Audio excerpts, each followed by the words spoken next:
नमस्कार दोस्तों, स्वागत है आपका आज की बड़ी खबर में। आज तारीख है 30 नवंबर 2025, दिन रविवार। लेकर आए हैं हम मध्य प्रदेश से जुड़ी वो सबसे बड़ी सुर्खियां जो आपके लिए जानना बेहद जरूरी है। मध्य प्रदेश की बड़ी खबर। डीजीपी आईजीपी रैंकिंग में मल्हारगढ़ थाना 9वें नंबर पर। एमपी के मल्हारगढ़ थाने को डीजीपी आईजीपी रैंकिंग में देश भर में 9वां स्थान मिला है। सीएम मोहन ने कहा कि यह राज्य के लिए गर्व का पल है। उन्होंने पूरी पुलिस टीम को बधाई दी और कहा कि सतत निगरानी और सुधार से ये सफलता मिली। कानून व्यवस्था में जनहित केंद्रित कार्यशैली ने थाने को नई पहचान दी। सीएम मोहन यादव के बेटे की शादी में वीआईपीज जुटेंगे। सीएम मोहन यादव के बेटे डॉक्टर अभिमन्यु यादव की शादी 30 नवंबर को उज्जैन में सामूहिक विवाह सम्मेलन में होगी। वहीं उनकी दुल्हन डॉक्टर इशिता खरगोन की रहने वाली हैं। समारोह में राज्यपाल, मंत्री, सांसद और कई वीआईपी शामिल होंगे। सामूहिक कार्यक्रम में 21 अन्य जोड़े भी विवाह बंधन में बंधेंगे। स्कूल हो तो ऐसा, क्लास में मिलती है सोने की आज़ादी। चीन के स्कूलों में लंच के बाद बच्चों को सोने की अनुमति मिलती है। उन्हें चादर और तकिया भी दिया जाता है और वो फ्लेक्सिबल डेस्क पर लेटकर आराम करते हैं। वीडियो वायरल होने के बाद लोग इस व्यवस्था की जमकर तारीफ कर रहे हैं। एमपी में धूप और साफ मौसम से ठंड में थोड़ी राहत मिली है। भोपाल, इंदौर और उज्जैन में रात का तापमान 15 डिग्री सेल्सियस से ऊपर रहा, लेकिन पाकिस्तान अफगानिस्तान में सक्रिय वेस्टर्न डिस्टर्बेंस 2-3 दिन में असर दिखाएगा।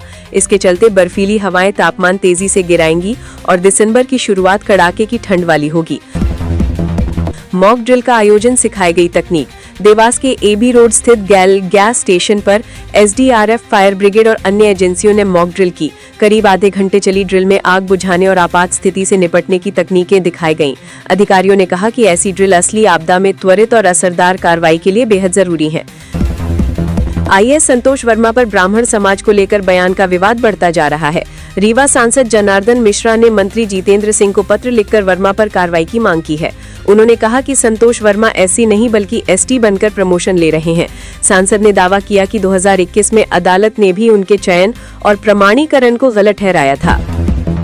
रतलाम के बोढ़ी स्कूल में 8वीं का छात्र तीसरी मंजिल से कूदा। उसने क्लासरूम का वीडियो इंस्टा पर पोस्ट किया था। सस्पेंड करने की बात पर छात्र ने 52 बार सॉरी कहा। परिवार और स्टाफ के सामने छात्र घायल मिला। पेट दर्द की शिकायत लेकर अस्पताल पहुंची नाबालिग, 8 माह की गर्भवती निकली। अपनों ने ही खेला था गंदा खेल। मुरैना में 8 महीने की गर्भवती किशोरी को ग्वालियर रेफर किया गया। इलाज के दौरान उसने मृत शिशु को जन्म दिया। किशोरी ने दुष्कर्म का आरोप अपने चचेरे भाई पर लगाया। पोरसा पुलिस ने आरोपी के खिलाफ पॉक्सो और दुष्कर्म की धाराओं में मामला दर्ज किया। गिरफ्तारी के लिए तलाश जारी है। सुप्रीम कोर्ट ने कहा कि विवाह पवित्र संस्था है, लेकिन दहेज की वजह से कारोबारी लेन देन बन गया है। दहेज हत्या केवल व्यक्ति के खिलाफ नहीं, समाज के खिलाफ अपराध है। ये सामाजिक बुराई विवाह की पवित्रता को नष्ट करती है। मध्य प्रदेश के शिवपुरी में चल रही बागेश्वर धाम के पीठाधीश्वर पंडित धीरेन्द्र शास्त्री की कथा के दौरान हुई चोरी की वारदात का पुलिस ने बड़ा खुलासा किया है। कथा से एक दिन पहले 23 नवंबर को निकली कलश यात्रा में महिलाओं की भीड़ के बीच धक्का मुक्की का फायदा उठाकर सोने की चेन और मंगलसूत्र उड़ाने वाली लेडी चोर गैंग को पुलिस ने गिरफ्तार कर लिया है। एमपी में 1 दिसंबर को होगा गीता का सामूहिक पाठ। सीएम मोहन यादव ने गीता जयंती के अवसर पर 1 दिसंबर को पूरे एमपी में गीता का सामूहिक पाठ आयोजित करने के निर्देश दिए हैं। उन्होंने जन सामान्य की अधिकतम भागीदारी सुनिश्चित करने को कहा, जिससे विचारों पर सकारात्मक प्रभाव पड़े। ग्वालियर में सामाजिक न्याय मंत्री नारायण सिंह कुशवाहा की सुरक्षा में बड़ी चूक हुई। एक शराबी युवक ने उनकी गाड़ी पर पथराव किया, जिससे मंत्री के गार्ड से उसकी झड़प हो गई। पुलिस ने आरोपी को हिरासत में ले लिया है। लाडली बहनों को 1500 रुपए के साथ 5000 रुपए इंसेंटिव।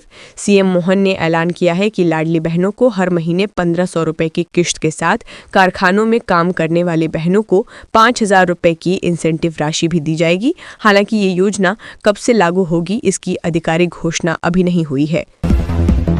ऑस्ट्रेलिया के प्रधानमंत्री एंथनी अल्बनीज ने 62 साल की उम्र में जोडी हेडन के साथ शादी कर ली है। वे पद पर रहते हुए शादी करने वाले पहले ऑस्ट्रेलियाई पीएम बन गए हैं। उन्होंने पिछले साल वैलेंटाइंस डे पर हेडन को प्रपोज किया था।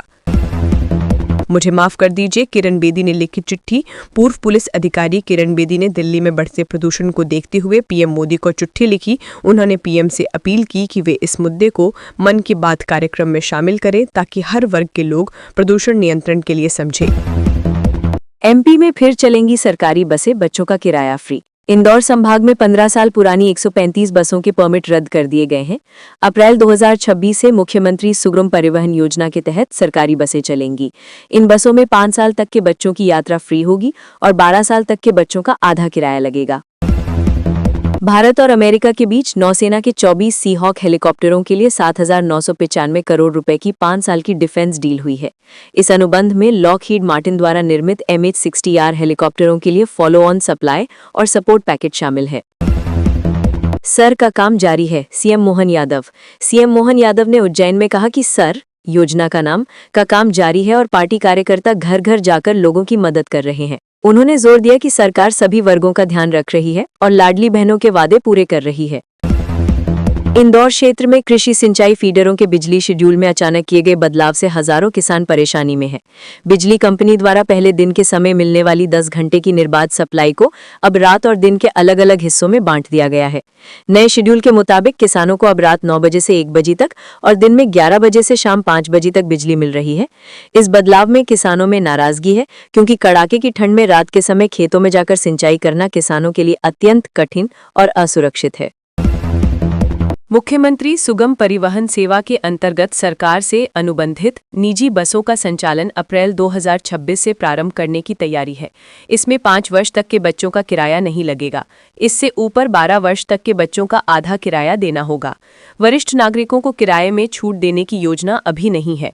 बसों में महिलाओं और बुजुर्गों के लिए कुछ सीटें भी आरक्षित की जाएंगी, पर इस संबंध में निर्णय बसों का संचालन प्रारंभ होने के बाद लिया जाएगा। ग्वालियर जिले में इस बार सरसों की बुवनी अपेक्षा से कम हुई है। बेमौसम बारिश और मानसूनी अधिक वर्षा के कारण कई खेत सरसों की बुआई के लिए तैयार नहीं हो सके। ऐसे खाली पड़े खेतों में किसानों ने गेहूं की बुआई करना शुरू कर दिया है। कृषि विभाग के अनुसार जिले में गेहूं बुआई का लक्ष्य 1.49 लाख हेक्टेयर रखा गया था, जिसमें से लगभग 70% क्षेत्र में बुआई हो चुकी है। अनुमान है कि इस बार गेहूं का रकबा 15 से 20 हजार हेक्टेयर बढ़ सकता है। कुल मिलाकर गेहूं बुआई 1.65 लाख से 1.70 लाख हेक्टेयर तक पहुंच सकती है। मध्य प्रदेश में नर्मदा नदी के 80% घाटों पर शौचालय ही नहीं, कचरा प्रबंधन भी फेल। मध्य प्रदेश में नर्मदा के घाटों पर अन्य बुनियादी सुविधाओं की भी व्यापक कमी है। 68.64% घाटों पर बैठने की व्यवस्था नहीं है। केवल 11% घाटों पर ही कपड़े बदलने की सुविधा है। ये तीर्थयात्रियों को सुविधा और सुरक्षा के लिए एक बड़ी चुनौती है। 807 घाटों पर सुरक्षा संकेतक और अवरोधक की व्यवस्था नहीं है।